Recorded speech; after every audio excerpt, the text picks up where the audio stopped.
Welcome back to my YouTube channel Sinchu with Yogi. ಎಲ್ಲರೂ ಹೇಗಿದ್ದೀರಾ? ಎಲ್ಲರೂ ಚೆನ್ನಾಗಿದ್ದೀರಾ ಅನ್ಕೋತೀನಿ. ಇವತ್ತು ಮಧ್ಯಾಹ್ನದಿಂದ ನಾನು ಬ್ಲಾಗ್ ಸ್ಟಾರ್ಟ್ ಮಾಡ್ತಾ ಇದ್ದೀನಿ. ನಾನು ನನ್ನ ಫ್ರೆಂಡ್ಸ್ ಎಲ್ಲ ಲಂಚ್ಗೆ ಅಂತ ಹೊರಗಡೆ ಹೋಗ್ತಿದ್ವಿ. ಬೈಕಲ್ಲಿ ಬೇಡ ನಡ್ಕೊಂಡೇ ಹೋಗೋಣ, ವಾಕಬಲ್ ಡಿಸ್ಟೆನ್ಸ್ ಅಂದ್ಬಿಟ್ಟು ಹೋಗ್ತಿದ್ವಿ. ಇಲ್ಲೇನೋ ಜನ ಸೇರಿದ್ರು. ಯಾಕೆ ಇಷ್ಟೊಂದು ಜನ ಇದ್ದಾರೆ ಅಂತ ನೋಡಬೇಕಾದ್ರೆ ಅಲ್ಲಿ ನಿಖಿಲ್ ಕುಮಾರಸ್ವಾಮಿ ಬಂದಿದ್ರು. ಅದಕ್ಕೆ ಅಷ್ಟೊಂದು ಜನ ಇದ್ದರು. ಅದನ್ನೆಲ್ಲ ನೋಡಿಕೊಂಡು ನಾವು ಬಿಗ್ ಬೈಟಿಗೆ ಬಂದ್ವಿ. ಬಿಗ್ ಬೈಟಲ್ಲಿ ಆರ್ಡರ್ ಮಾಡೋದಕ್ಕೆ ಹೋದರೆ ಚೈನೀಸ್ ಫುಡ್ ಏನೂ ಇಲ್ಲ ಅಂತ ಹೇಳಿದ್ರು. ಹೋಗ್ಲಿ ಬಿಡಿ ಬಂದುಬಿಟ್ಟಿದ್ದೀವಲ್ಲ, ಬೇರೆ ಏನಾದ್ರು ತೊಗೊಳ್ಳೋಣ ಅಂತ ಅಂದರು.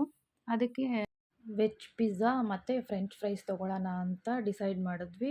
ಫೈನಲಾಗಿ ಅದನ್ನು ಆರ್ಡರ್ ಮಾಡಿದ್ವಿ. ಬಟ್ ಹಾಫ್ ಆನ್ ಅವರ್ ಆದಮೇಲೆ ನಮ್ಮ ಆರ್ಡರ್ ತಂದುಕೊಟ್ರು. ಫಸ್ಟು ಚೀಸ್ ಪಿಜ್ಜಾ ತಂದರು. ಅದಾದಮೇಲೆ 10 ನಿಮಿಷ ಆದಮೇಲೆ ಫ್ರೆಂಚ್ ಫ್ರೈಸ್ ತಂದುಕೊಟ್ಟಿದ್ದು. ಫ್ರೆಂಚ್ ಫ್ರೈಸು ಖಾರ ಇತ್ತು ಅಂತ ಅಂದ್ಬಿಟ್ಟು ನಾವು ನೆಕ್ಸ್ಟು ಶೇಕ್ಸ್ ಅದನ್ನು ತೊಗೊಳ್ಳೋಣ ಅಂದ್ಬಿಟ್ಟು ಬ್ಲ್ಯಾಕ್ ಕರೆಂಟ್ ಶೇಕ್ ತೊಗೊಂಡಿದ್ವಿ. ಇದು ಖಾರ ಇದ್ದಿದ್ದಕ್ಕೆ ಅದನ್ನು ತೊಗೊಂಡ್ವಿ. ಅದನ್ನು ತೊಗೊಂಡು ಕುಡಿಬೇಕಾದ್ರೆ ಡಿಸ್ಕಷನ್ ಮಾಡ್ತಾಯಿದ್ವಿ. ಇವತ್ತು 100 ಸಬ್ಸ್ಕ್ರೈಬರ್ ಆಗಿದ್ದಾರೆ ಅಂತ ಹೇಳ್ತಾ ಇದ್ದೆ ನಾನು. ಅದಕ್ಕೆ ನನ್ನ ಫ್ರೆಂಡು, ನಿನಗೆ ವ್ಯೂಸ್ ಜಾಸ್ತಿ ಬರ್ತಿದೆ ಬಟ್ ಸಬ್ಸ್ಕ್ರೈಬ್ ಮಾಡ್ದೇ ವೀಡಿಯೋಸ್ ನೋಡ್ತಿದ್ದಾರೆ ಅಂತ ಹೇಳಿದ್ಲು. ಹೌದು, ಇನ್ನೂ ಯಾರ್ಯಾರು ನನ್ನ ಚಾನಲ್ನ ಸಬ್ಸ್ಕ್ರೈಬ್ ಮಾಡಿಲ್ಲ ಪ್ಲೀಸ್ ಹೋಗಿ ಸಬ್ಸ್ಕ್ರೈಬ್ ಮಾಡಿಕೊಂಡು ವೀಡಿಯೋಸ್ನ ನೋಡಿ.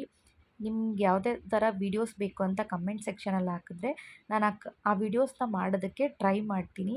ಥ್ಯಾಂಕ್ ಯು ಸೋ ಮಚ್ 100 ಸಬ್ಸ್ಕ್ರೈಬರ್ಸ್ಗೆ. ಈ ವಿಡಿಯೋನ ನಾನು ಇಲ್ಲಿಗೆ ಎಂಡ್ ಮಾಡ್ತಾಯಿದ್ದೀನಿ. ವಿಡಿಯೋ ನಿಮಗೆ ಇಷ್ಟ ಆಗಿದ್ದರೆ ಲೈಕ್ ಮಾಡಿ, ಕಮೆಂಟ್ ಮಾಡಿ ಆ್ಯಂಡ್ ಶೇರ್ ಮಾಡಿ. Thank you all. ನೆಕ್ಸ್ಟ್ ವಿಡಿಯೋದಲ್ಲಿ ಸಿಗ್ತೀನಿ. ಬಾಯ್.